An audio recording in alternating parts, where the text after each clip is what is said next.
का आगमन, लक्ष्मी का आगमन। लेकिन यहाँ देखिए, बेटी के पैदा होने से घर किस तरह बिखरता है। बाप की लाडली, लेकिन बाप के गुजर जाने के बाद इस लाडली के घर के आने से कि क्या हालत होती है। बेचारी इनके मतलब इनके आने पे इतनी मार पीट, इनके नाखून को उखाड़ देना, घर में रहने नहीं देना, इतना मारना, बेचारी अपने जान बचाने के लिए खिड़की से कूदना। बाकी ये आपको बताएंगी, वीना जी बताएंगी। 1 साल पहले से हमारे संपर्क में है।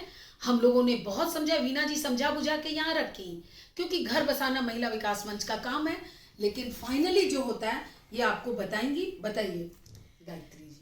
मेरे पति के मौत के बाद मेरे ससुराल वाले ने मुझे बहुत प्रताड़ित किया, क्योंकि मेरी 2 बेटियां हैं जो पढ़ाने के लिए बोला गया था, जो न पढ़ाने के लिए फीस दिया जाता था, ना बच्चे को खाने के लिए दिया जाता था।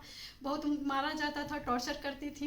इसमें मेरी ननद, मेरी गोतनी, मेरे गोतनी के बेटा अभिषेक राज और मेरे जेठ संजय सिंह, जो झारखंड पुलिस में कार्यरत हैं, जिन्होंने मुझे बहुत प्रताड़ित किया, बहुत मारा। मेरी सासू माँ बहुत मारी। उन्होंने मुझे कहा कि उसके मुंह में कपड़ा ठूस कर इसको आग लगा दो, नहीं रहेगी ना इसके साथ कुछ होगा, इसका काम तमाम ही कर दो। भैया जी जो मेरे भैंसुर है, उन्होंने मुझे मेरे चेस्ट पर पैर से बहुत मार मारा, इतना मार मारा कि मैं उठने में असमर्थ हो गई।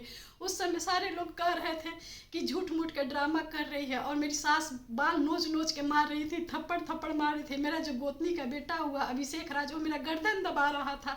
मेरी ननद जो वहाँ से फ़ोन पर बोल रही थी कि इसका काम तमाम कर दो। मेरी पिंकी जी जो छोटी वाली मेरी ननद है, इस घर को बर्बाद करने में मेरी बड़ी ननद बेबी जी और पिंकी जी का सबसे बड़ा हाथ है।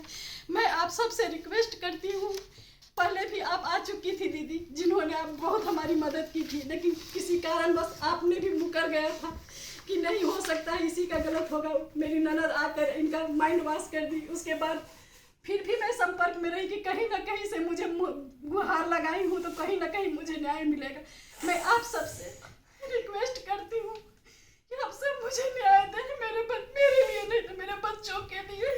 मेरे पति का 2 आखिरी निशानी है। आदमी कहता है बेटी पढ़ाओ बेटी बचाओ, पर इस घर ने मुझे बेटी भी नहीं पढ़ाने, बेटी पढ़ाने पर बेटी बचाने पर मुझे इतना प्रताड़ित किया। बहुत दुख है, मुझे खेद भी है इस बात का कि 1 साल पहले मैं इन्हें, क्योंकि इनकी नंदे मुझे इतनी कन्विंस कर दी थी कि नहीं यही बदमाश है, तो कहीं ना कहीं मन में मेरी भावना आ गई थी। लेकिन लास्ट टाइम जब ये अपनी जान बचाने के लिए खिड़की से कूद के, और वो ऊपर वाले की देन थी जो हॉस्पिटल में ये एडमिट हुई और पूरे सीने की हड्डी इनकी टूटी, सारे इंजुरी रिपोर्ट बने। हमारी एएसपी काम्या मिश्रा के संज्ञान में ये मैटर है, शास्त्री नगर थाने के हैं। शास्त्री नगर थाना प्रभारी का स्टेटमेंट है कि औरत सही नहीं है।